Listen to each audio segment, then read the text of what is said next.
মাথায় সিঁদুর নেই, হাতে শাঁকা পলা নেই, এই সাদা শাড়ি পরে বিধবা সেজে তুমি অফিসে যাচ্ছ? আমি কি মরে গেছি?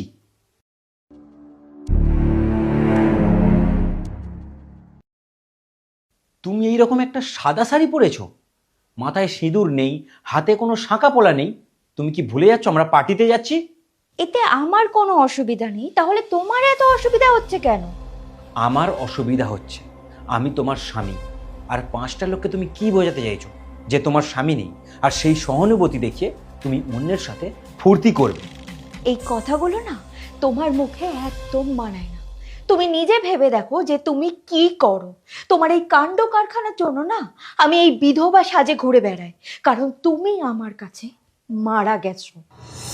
শোন, আমরা দুজন ঘরের ভিতরে যাচ্ছি, আর যতক্ষণ না আমরা বেরোবো ততক্ষণ ঘরের মধ্যে কাউকে যেতে দিবি না, বুঝেছিস? ঠিক আছে ম্যাডাম। চলো বেবি, আমরা ঘরের মধ্যে যাই।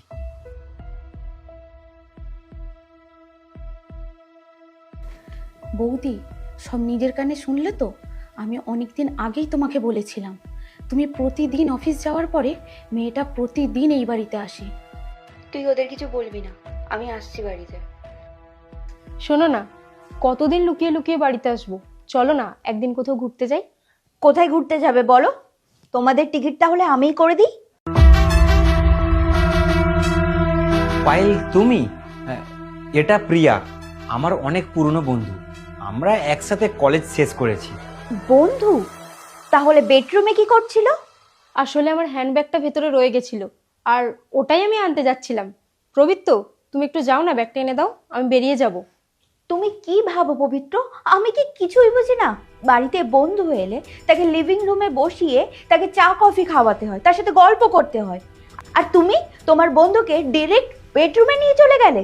ছি, আমি কি কিছুই বুঝি না পবিত্র? আর তুমি ভুল ভাবছো, আমরা শুধুমাত্র বন্ধু। আসলে ওর সাথে অনেকদিন দেখা হয়নি, সেই জন্য দেখা করতে এসেছিলাম, এর থেকে বেশি কিছু না।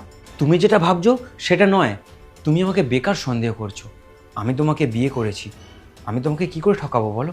তুমি আমাকে এত ভালোবাসো, আমিও তোমাকে কত ভালোবাসি, আমি তোমাকে এইভাবে ঠকাতে পারি বলো? আর তাছাড়াও তুমি বিশ্বাস করো, আমাদের মধ্যে কিছু নেই।